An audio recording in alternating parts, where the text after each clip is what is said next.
Uh, Thank you very much and good afternoon. It's always a pleasure to be back in JNU. And let me begin by thanking the organizations which are part of this seminar for the invitation, particularly my friend and colleague Munir. Now, since Sanjay has read us a riot act, I think what I will do is just read a few sections of my presentation, hoping it makes sense.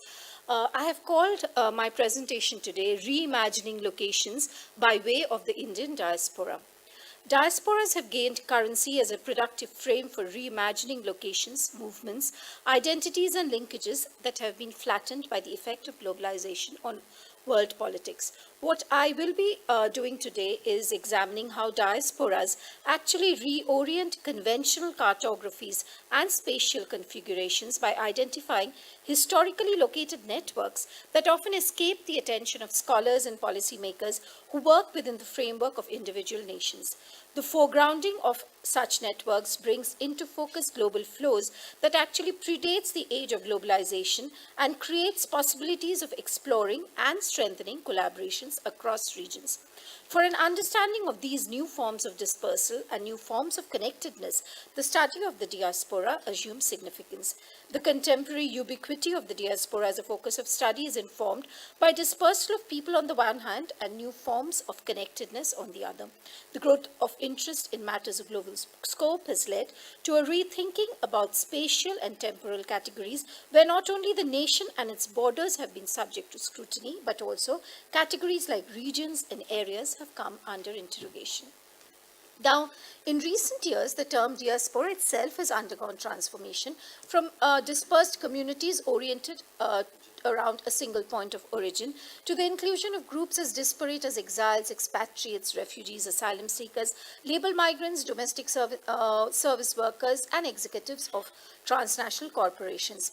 There are therefore multiple ways in which identities and trajectories can be charted when we're looking into terms like the diaspora. And today, I'm going to examine the question of the Indian diaspora in Central Asia, bringing into question the whole idea of thinking about them as stable bounded communities or transcendent homogeneous groups.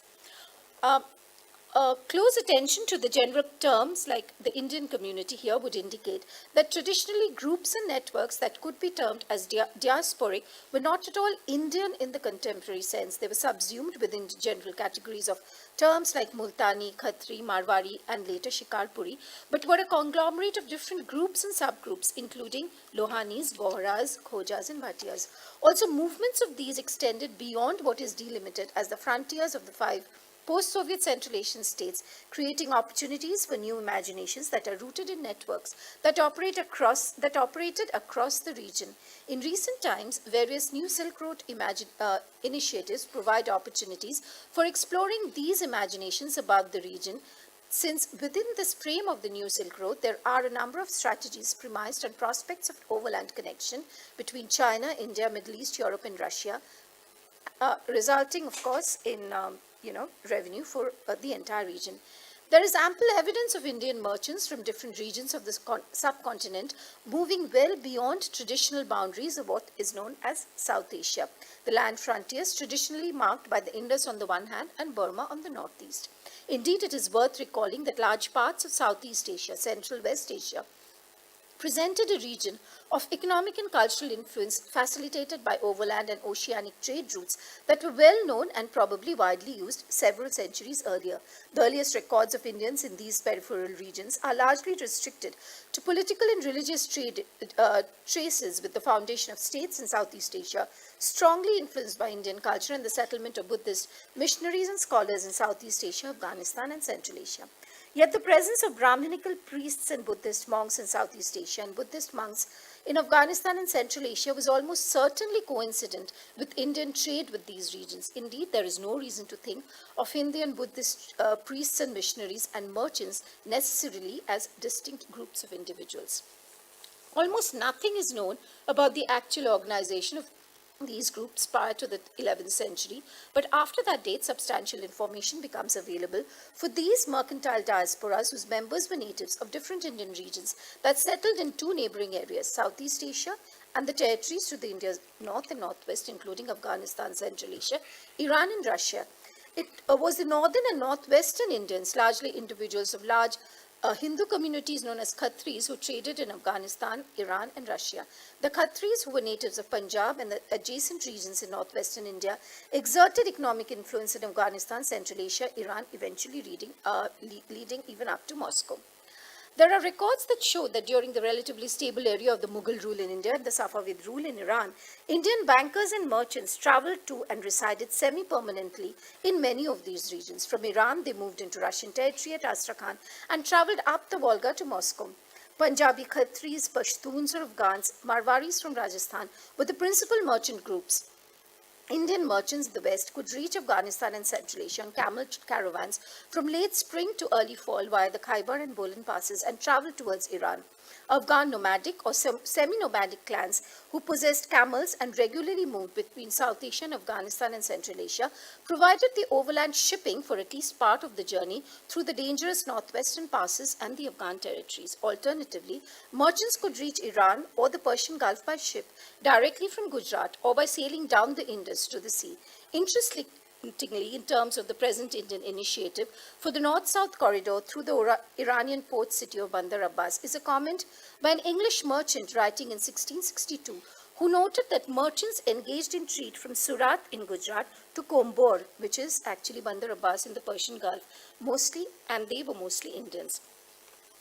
During the Mughal period, some Indians shifted from exporting Indian manufactured cloth in favor of producing cloth locally in Samarkand and Russia, and where they were also offered many advantages. And while there is a debate on the absence of any recorded evidence of Indian communities in what is identified as Central Asian official statistics of the time, the fact that the movement of people across Central Asia was actually a given historic fact, and there are several incomplete explanations for this, including the fact that the Indians formed a trade diaspora who never settled permanently and eventually merged with the local communities. But this is a different story, which I'm not going to talk about today.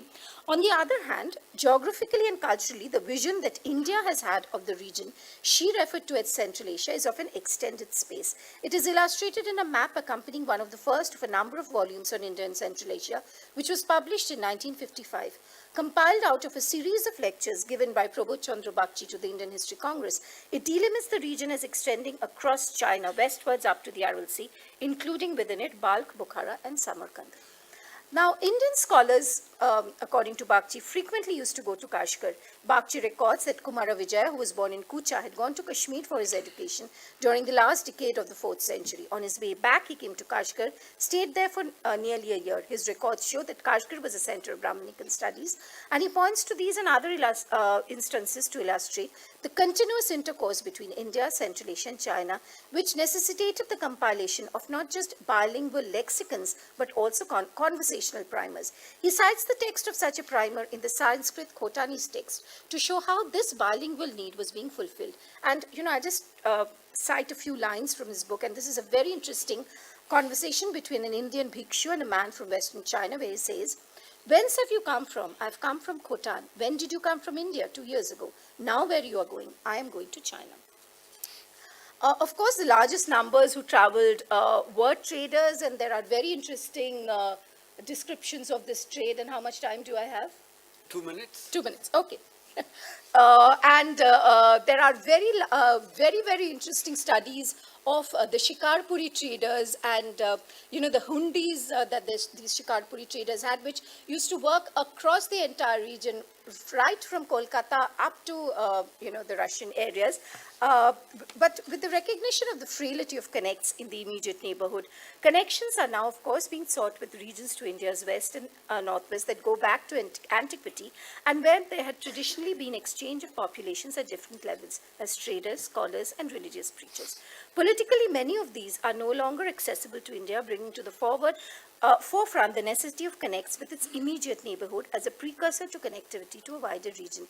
The Connect Central Asia initiatives have to be viewed within this context, where both the traditional connectivity, continental trade routes and the maritime multimodal routes come into play.